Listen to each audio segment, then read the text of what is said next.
Whoa, what's up there, boys? We are back once again with a banger of video here. Listen, man, time goes by so fast. We don't get to properly celebrate all these sweet legends that come and go as so many grains of sand in the hourglass. But don't worry, old Nicky G is here to celebrate 5 sleeper commanders from days gone. But first, you gotta subscribe to the channel, man. Listen to this. That's the gong of subscription, my guy. It's free for you and helps tremendously in the algorithm. We also have a Patreon with custom builds, AMAs. You also have YouTube memberships below for $2. I love you guys so much, man. Thanks to all the Discord desperados too and all the subscribers. All my stuff is free no matter what. Let's start with this fella, Akul the Unrepentant. This guy is cool, man. He's a cool guy. Black, black, red, red, legendary creature, scorpion, dragon, rogue. It's a 5/5 with flying and trample. Sacrifice 3 other creatures. You may put a creature card from your hand onto the battlefield. Activate only as a sorcery, only once each turn. Crackling with rage and stolen thunder. He drives the Hellspurs to ever greater heights of violence. I love that, dude. This guy, right off the rip, it's a 5/5 Flampler for 4 very specific mana. But it's a 2-color deck, you just need some fixing, you'll be fine. It's also a dragon, which can be interesting. Very weird card. He's got a look to him. Looks like the guy from Black Myth Wukong, that big scorpion dude that I had to fight 450 times. Man, this is a competent aristocrat commander that is a sacrifice outlet all by himself and a big beefy boy. Get your token producers out there, right? Like Chittering Witch, all these little goblins, stuff like that. Suddenly you got 3 idiot tokens out there, hopefully something sweet in your hand, some big blopper. Pay off all that sacrifice with cards like Blood Artist, Zulaport Cutthroat, and you have some appreciable drain. You can also slap the old Butcher Malakir out there if you want to be a real son of a bee.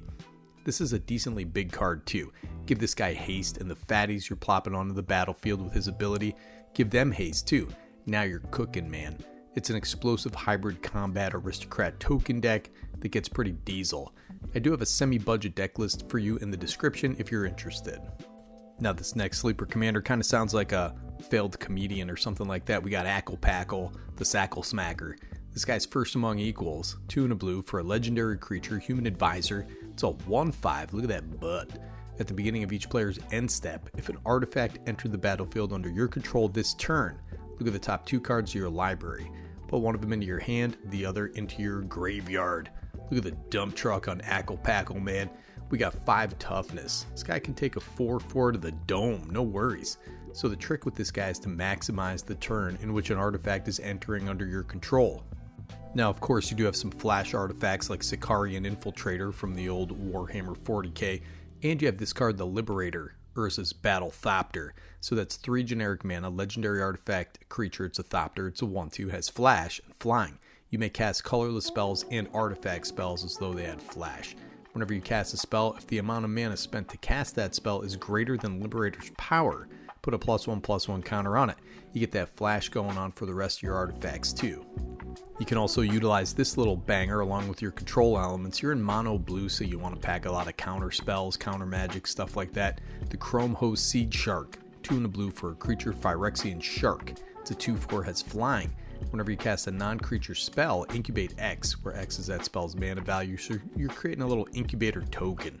So it's a little artifact token in any case. What a weird damn concept for a card. It's a shark that flies with a Phyrexian parasite. Whatever, man. Now, of course, blue is great with artifacts. You have a lot of artifact tutors, so you have a little decent combo shell here. He pays off artifacts, so stuff like Sensei's Divining Top, Reality Chip, Ethereum Sculptor. You get that whole thing together, draw your whole deck.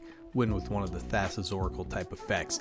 It's a neat card, man. Powerful, and he looks cool in his chair with his purple energy. Listen, man, anybody with that much purple energies, you got to build a commander deck around him. Come on. He's got that big energy, but how about this guy? He's got the ooze energy, brother.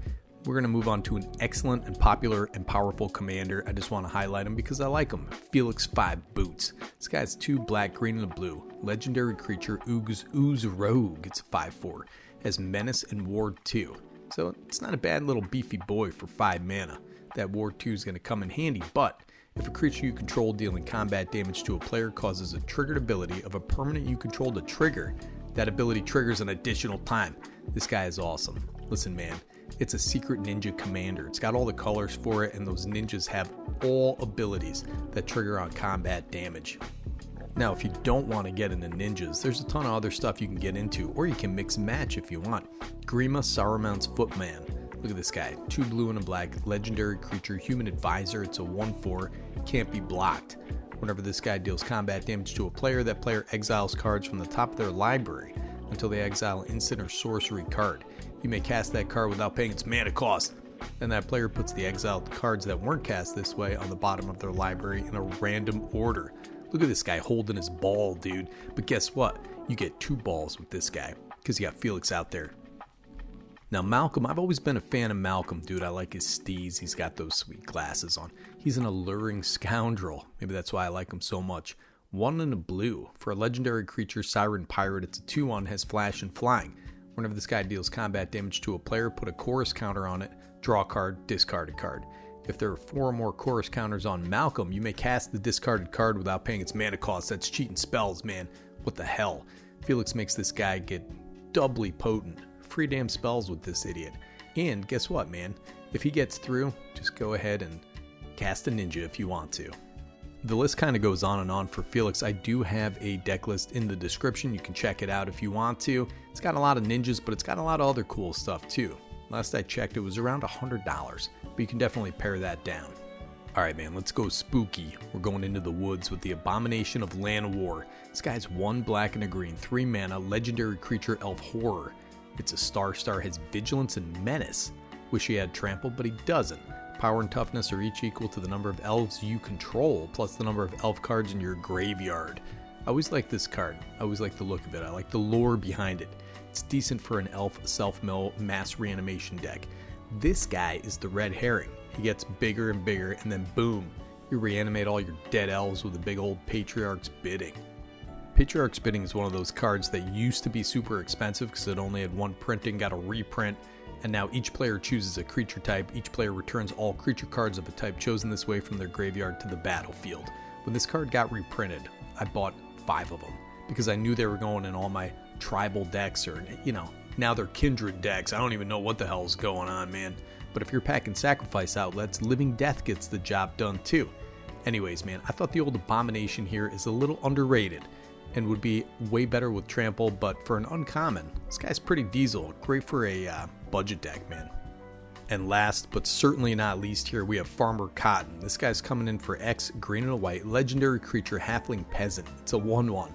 When this guy enters, create X 1/1 white halfling creature tokens and X food tokens. So it's begun at last. I've been itching for trouble all this year. This guy's itching for trouble, dude. He's out there Antifa-ing the damn fields, brother. I'm not an expert on Tokenian lore, but this guy's a damn bearded token producer. He's got a little tiny sickle out there, but it ain't for cutting wheat. It's for cutting meat. You know what I'm saying? So, of course, in these colors, you have double token producers. You got that food synergy.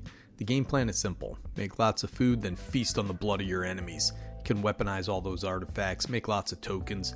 But listen, man, I wanted to give this guy a little attention because he is the blood of the land. He's a man of the earth. He's a farmer. You know, we got to appreciate these farmers, man, because what the heck are you going to eat? You're not going to eat a damn paper towel from China. You got to eat a damn banana or something, dude. And there's farmers out there planting the banana seeds in the ground, getting the banana vines up. You know, you don't know how to do that. I don't know how to do that, man. I don't know how to plant a damn thing. Nothing. Now, this card is a little parasitic with the Lord of the Rings cards, but there are plenty of token payoffs and artifact payoffs you can slap in here, like the old Nettle Cyst, man. Listen, I love that Nettle Cyst, brother. I wish this guy got some more love. Maybe then he wouldn't be so angry with his tiny, cute little sickle. And listen, man, that's better Commander for today. I'm recording this at 5 in the morning. I gotta go take a shower and get out the house, man. I gotta go to work, dude. That sucks. Listen, if you have to work, I feel for you, man. And I'm sorry that you have to do it, and I gotta do it too. We all gotta do it. I gotta eat, you know? I don't know how to grow food like Farmer Cotton. I have to buy food at the grocery store. That's my farm, dude. I go out there, roll up my sleeves, and pick the damn vegetables right off the shelf. And listen, I got games to play too, so check out these builds. They're all going to be in the description, except for 2 of them. I don't have one for Abomination or Farmer Cotton, but I love you guys. Nikki G, Better Commander, signing off.